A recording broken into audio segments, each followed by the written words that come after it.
Good morning, everyone.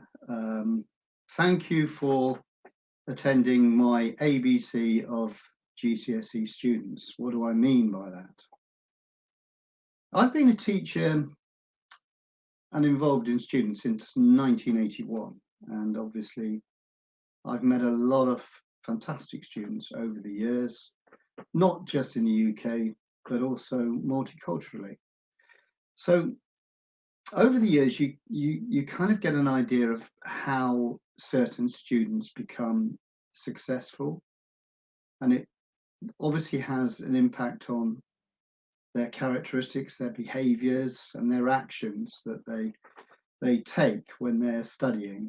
So I've put together an ABC, and I hope that this is helpful, or you will recognize if you're a student whether you have some of these characteristics. Now, when you've got an alphabet, 26 letters, it's obvious that we're not going to get anybody who's got exactly the same characteristics.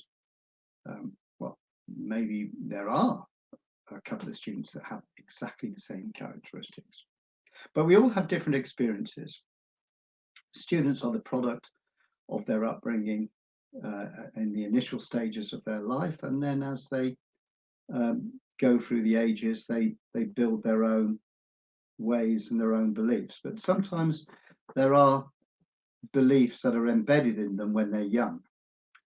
So there is always a question about whether students can learn the characteristics of successful students or whether it's innate. I should imagine it's a balance of both. So I've put together some of the notions are related to each letter of the alphabet. My first one, letter A. There are so many of you out there that will probably be guessing at the first one. Well, my one for the letter A is that I found students that are aspirational to be the type of student that wants to develop straight away. An aspiration is something that I think is very important. As a teacher, I've always wanted to inspire, and that would help students to aspire. But aspiration is a big one. The letter B, again, there's a lot of choice, but I think that as a student who wants to get somewhere, they've got to be brave. And brave doesn't mean in any physical sense or anything like that. It just means you've got to be mentally brave sometimes and be prepared to get things wrong. And I think that's important. It's not always easy to understand why certain people get things right, but I have a mantra that if you do the same thing, you get the same result. So you've got to be able to change and adapt to different environments. The letter C is one that has many elements, but I could say a student needs to be confident, but to be honest, a lot of students lack confidence and yet they still end up doing okay in exams and actually doing very well. So I think the main word for me is you've got to be curious.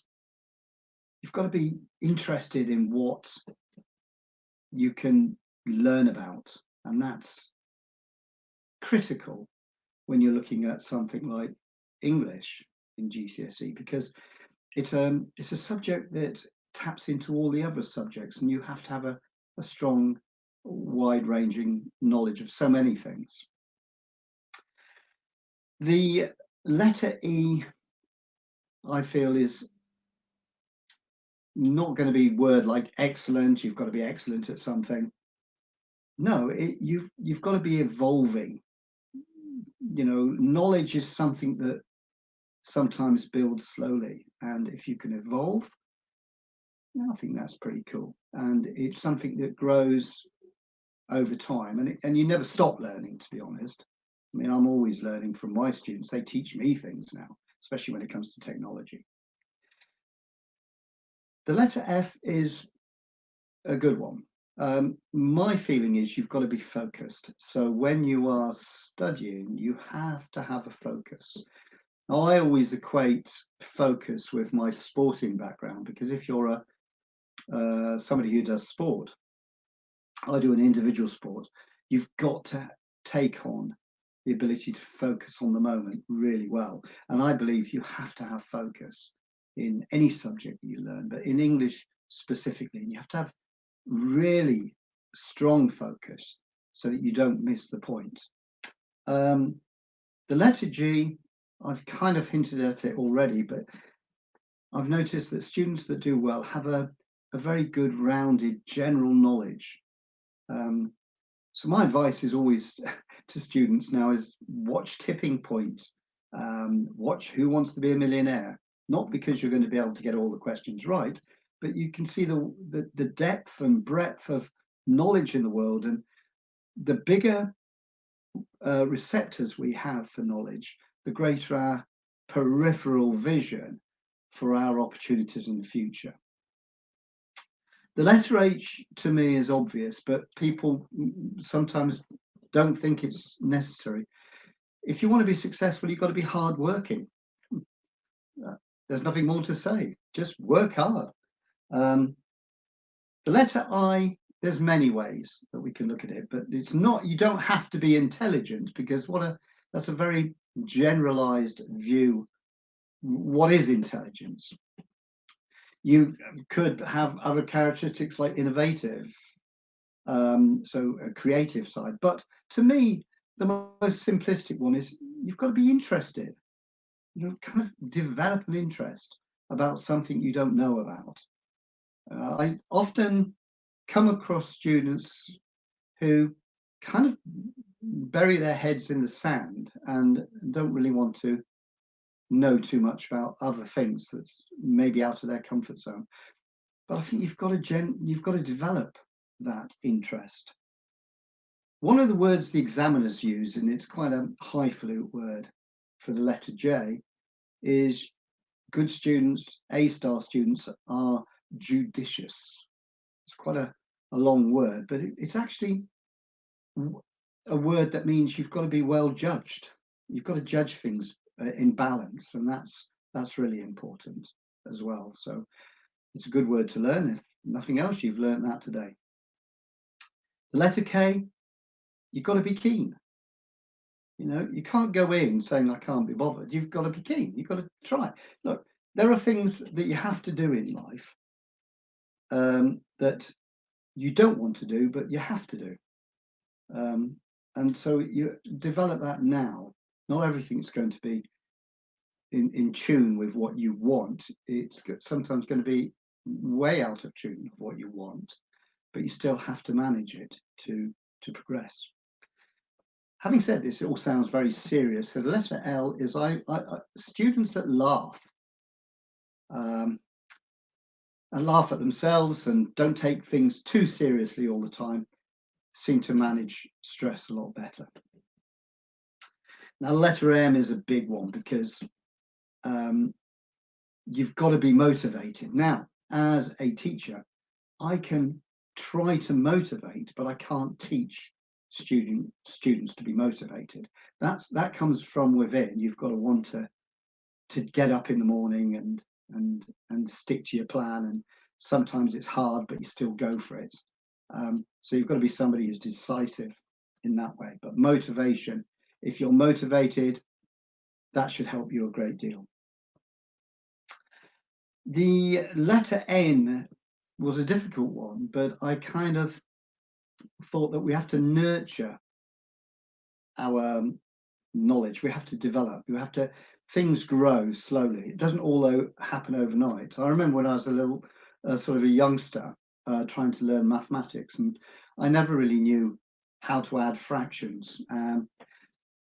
I didn't know why I finally got an answer right until a couple of years later. I suddenly realized the method that I'd learned was good, but I suddenly understood why you do something in a certain way. And I think that's something that happens with the nurturing of knowledge.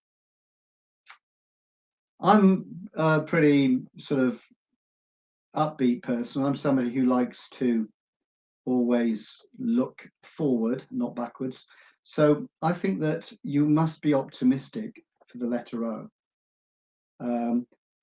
You could add another one, opportunistic as well, but optimistic is a trait, a characteristic that kind of says, well, you know, it doesn't matter if I get this wrong, I'll get it right next time. So always have hope and optimism for the future. And that ties very nicely with the letter P, where you have to be positive. So we're halfway through. The letter Q is, to me, is an obvious one, but because we don't have many words that begin with Q. So you have to have a questioning mind. You know, you want to ask questions, because you only learn from asking questions. They might be sometimes sound obvious to certain people, but if you're not sure, don't be afraid. That's where the braveness comes in. The letter R, there were many I could have picked, but I think a good GCSE student has to be resourceful. And that links into the word research and read around. So there's loads of R's. Resilient, you've got to be resolute and receptive. The other thing with the letter S is, you know, you don't want to knee-jerk into revision. You want to do something consistently over a period of time. You want to, your revision and your learning should be sustained. You should get into the habit of reviewing things on a daily basis. Don't leave everything to what you call the exam period, and suddenly you're cramming all this knowledge. It's something that just becomes a habit if you just review everything. And in English, you need to a lot, and then it's not a stressful situation. The letter T, it's good to know things, but we often have lots of thoughts. You have to be thoughtful. So kind of when you're seeing a task, think about it. I know it's obvious, but think in real terms. Don't just think I've got to do this. Try to get in the moment where you really are assessing what's in front of you and trying to define its meaning and its output and how it works. The letter U is linked to words like determination and resilient. Unwavering. You know, don't be sidetracked. Don't be put off. Don't take away that focus that we said was very important, but keep moving forward. Letter V is, you've got to have versatility. You know, be versatile. Absorbing new things. Don't be fixed or fixated about opinions. Be able to adapt, and that again links in very nicely with the letter W, and that's willing. Be willing to, you know, take something on that you've never thought about. Just give it a go. You've nothing to lose by trying different things. I've always said to students, please don't just keep doing papers over and over again and kind of expect the results to improve. They may do a little bit, but in reality, you've got to find the right way of doing things.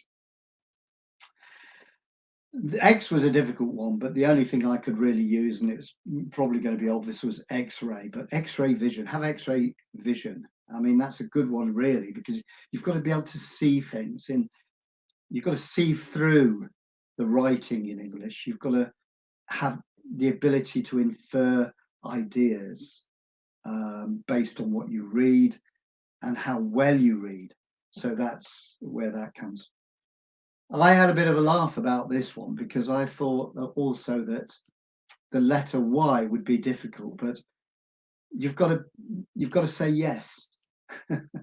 You know, when you're asked to do something, just say yes. I saw a film recently with who is it? I has lost me, but yes, man. And it's quite extreme and it's quite funny. But when you say yes to people more, it does open the door. And that doesn't mean you say yes to everything, but the point is, be willing and accept things and say yes a little bit more. And last but not least, in the alphabet of successful GCSE students, you've got to have the zest for learning. You've got to have the zest for learning. You know, it's the appetite for wanting to expand your knowledge. It's not something that's given to you. You've got to take it and find out about it and go the extra mile. Anyway, if you like these kind of videos and like to have a bit of a boost of your own sort of feelings about exams and whatever, please do not forget to subscribe to my channel, which will flow along the bottom of this screen at the moment. But also, if you watch this YouTube, you can subscribe on the YouTube channel there, and you can get these type of videos in your inbox immediately. I've really enjoyed talking about the ABC success of English GCSE students. Please feel free to comment and feedback to what you think about this.